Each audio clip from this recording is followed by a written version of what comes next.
So welcome back guys. So last video में हमने देखा था कि हम डेटाबेस कैसे बना सकते हैं। इस वीडियो में देखेंगे कि क्या देखेंगे, हम टेबल कैसे बना सकते हैं डेटाबेस के अंदर। तो चलो बनाते हैं टेबल डेटाबेस के अंदर, है ना। टेबल बनाते हैं। उससे पहले मैं ये डेटाबेस को ड्रॉप कर देता हूँ। ड्रॉप कर दिया मैंने डेटाबेस।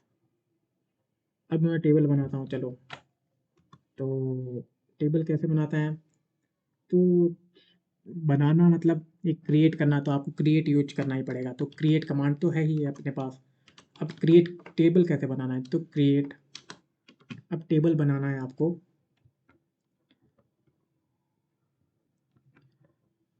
सो क्रिएट, तो टेबल बनाने के लिए टेबल का यूज करोगे।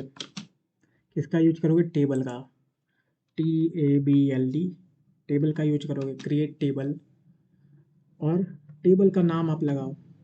जैसे कि आपने डेटाबेस का नाम कैसे कैसे क्रिएट किया था, क्रिएट डेटाबेस, उसका डेटाबेस का नाम था, वैसे ही क्रिएट टेबल, टेबल का नाम।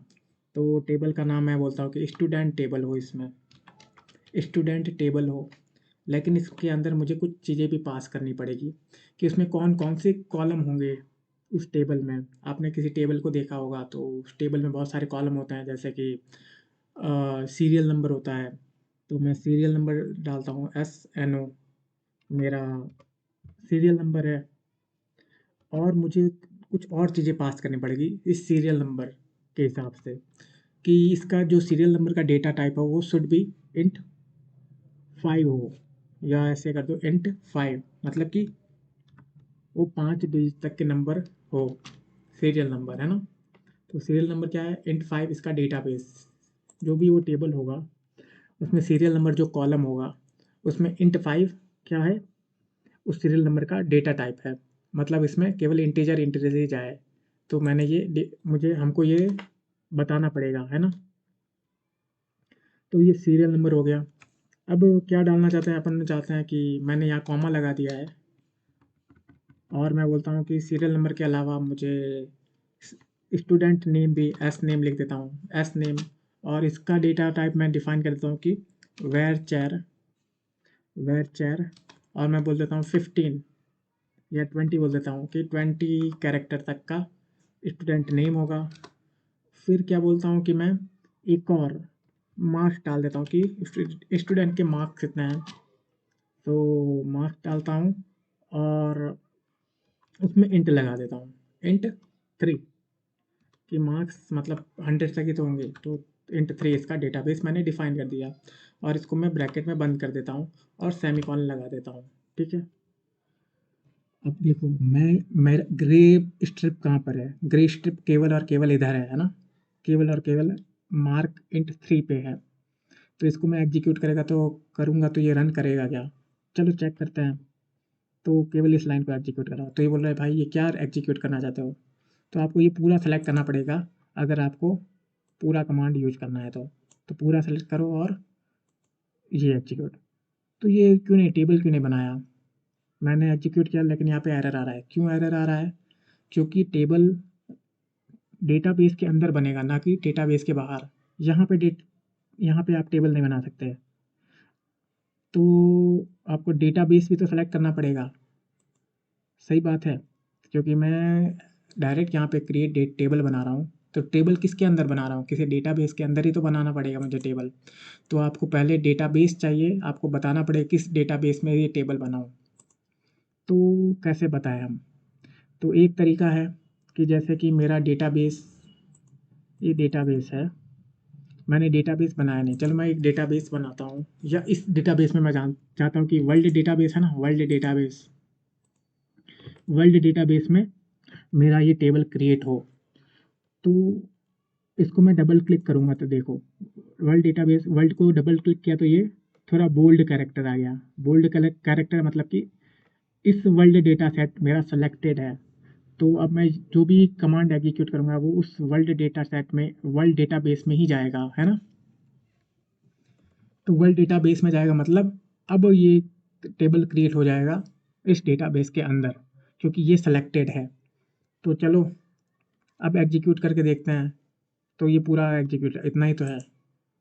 तो ये बोला है create table SN 0 row affected, तो इसने कुछ बोल रहा है, कुछ वार्निंग दी है कि तो ये कुछ वार्निंग दे रहा है कि मतलब कि जो इंट का आप जो विद ये डिफाइन कर रहे हो वो डेप्रिकेट हो गया है, मतलब कि हटा दिया गया है और फ्यूचर रिलीज में इसको पूरी तरह से हटा देंगे। तो चलो वर्ल्ड डेटाबेस में अभी तो वार्निंग दे रहा है, नेक्स्ट फ्यूचर अपडेट में ये एरर देगा। तो क्या इसने बनाया क्या टेबल में, रिफ्रेश करते हैं पहले तो। रिफ्रेश करते हैं तो आप देख सकते हो ये टेबल स्टूडेंट टेबल इसने बना दिया है ना। और इसमें कॉलम देखते हैं तो कॉलम भी ये इसने बना दिया है, इसमें एस एन है, एस नेम है, मार्क्स है। अब आप इसमें टेबल के अंदर यहाँ नीचे देखोगे तो उसने उस टेबल की जानकारी भी दे रखी होगी कि एस नंबर है जो कि इंटीजर टाइप का है, एस नेम है वो वेर कैर टाइप का है और मार्क इंट टाइप का है। ठीक है। तो आप चाहते हो कि ऐसा नहीं हो, ये वार्निंग भी नहीं आए, तो चलो ये हटा दो। मैं ये हटा देता हूँ, है ना, डिस्प्ले विथ। तब तब वार्निंग आएगी या नहीं आएगी, देखते हैं। स्टूडेंट का नाम हटाता हूँ पहले स्टूडेंट की जगह, क्योंकि स्टूडेंट टेबल तो पहले से ही है तो एरर आएगा ही आएगा। स्टूडेंट की जगह अब मैं क्या लिखता हूँ कि डिलीट डेले लिख देता हूँ, कुछ भी, मतलब तुमने ऐसे ही एक्सपेरिमेंट करना है पहले तो डी डी एल ई लिखा, अब एग्जीक्यूट होगा क्या देखते हैं। तो ये देखो, अब इसने बिना बिना एरर दिए इसने टेबल बना दिया है। पहले वार्निंग दे रहा था, बोल रहा था कि ये जो आप 5 लिख रहे हो वो सब डेप्रिकेट हो गया, पहले करते थे। अब के अब की अपडेट में वार्निंग दे रहा है कि आपके फ्यूचर अपडेट में ये पूरा बंद हो जाएगा, इसलिए ये हटा दो आदत अपनी। तो ये अपडेट भी था, तो देखते हैं वो बना है कि नहीं बना है। ऐसे तो देखेंगे तो पता चलेगा कि नहीं बना है। देखो 4 ही टेबल, लेकिन आपको रिफ्रेश करना पड़ेगा। रिफ्रेश किया, आप देखो ये डी ई एल ई बन चुका है। अब टेबल को मुझे ड्रॉप करना है, तो टेबल ड्रॉप करना है तो कैसे ड्रॉप करोगे, तो वहीं ड्रॉप ड्रॉप टेबल टेबल और टेबल का नेम मैं डेले को ड्रॉप करना चाहता हूँ। तो तुम अब पूरा का पूरा एग्जीक्यूट नहीं करना है ना, अब पूरा का पूरा, क्योंकि अब मैं ये बटन यूज करूँगा, ये आइकन यूज करूँगा, तो ये पूरा का पूरा एग्जीक्यूट करेगा। एग्जीक्यूट पूरा का पूरा मतलब पहले तो क्रिएट करेगा टेबल, सीक्वेंस वाइज एग्जीक्यूट करेगा। क्रिएट करेगा तो क्रिएट बोलेगा तो भाई तूने तो क्रिएट कर रखा है, तो एरर दे देगा। उसके बाद एग्जीक्यूट भी नहीं होगा, नेक्स्ट भी एग्जीक्यूट नहीं होगा, तो प्रॉब्लम क्रिएट कर देगा ये आपकी। तो इसलिए मैं केवल और केवल ये वाला एग्जीक्यूट करूँगा, ये वाली लाइन, और इसमें सेमी कॉलन लगाना भूलो मत। तो ड्रॉप टेबल डेले, अब मैं इसको यहाँ पे करता हूँ क्योंकि मैं सेलेक्टेड लाइन ही एग्जीक्यूट करना, तो ये इसने डिलीट कर दिया है, देख लो। अब मैं चाहता हूँ कि स्टूडेंट टेबल भी डिलीट करें, क्योंकि ये मैं चेंजेस नहीं करना चाहता माई एसक्यूएल के डेटाबेसेस में स्टूडेंट। तो ये डिलीट कर दो। तो ये डिलीट हो गया, आपने देख लिया है ना। अब मैं अगर मैं कंट्री को डिलीट करना चाहता हूँ तो कंट्री भी डिलीट हो जाएगा, तो मैं डिलीट नहीं करना चाहता।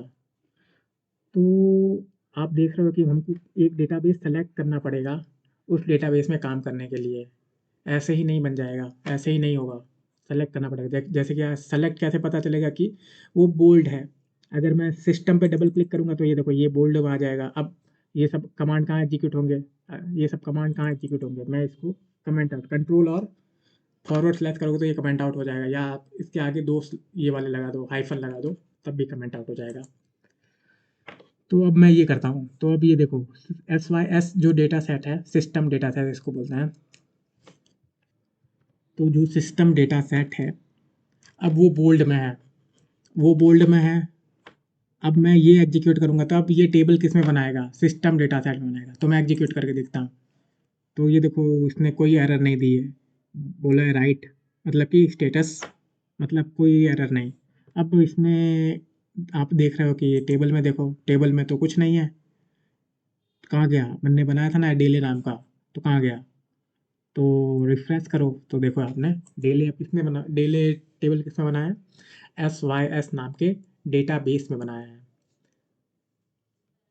तो आई थिंक आपको समझ में आ गया होगा। तो मैं इसको डिलीट भी करता हूँ वापस, इसको कमेंट आउट करता हूँ। तो वो सेलेक्ट करो जितना भी चीज़ कमेंट आउट करना है, जैसे मुझे यहाँ से लेके यहाँ तक कमेंट आउट या कमेंट इन करना है, तो कंट्रोल और फॉरवर्ड स्लैश कर दो, तो कमेंटेड हो जाएगा। और कंट्रोल फॉरवर्ड स्लैश वापस करोगे कर कंट्रोल फॉरवर्ड स्लैश वापिस करोगे तो कमेंट इन हो जाएगा, मतलब कि कमेंट हट जाएगा उस पे से।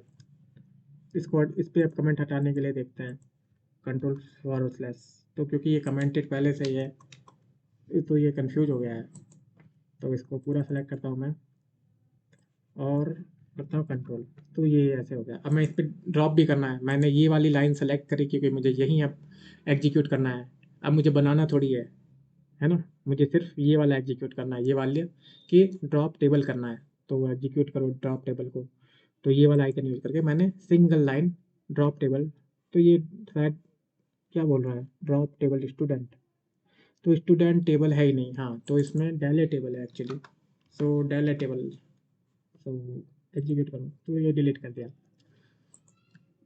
अब आपको समझ में तो आ ही गया होगा कि हम कैसे यूज करें, ठीक है।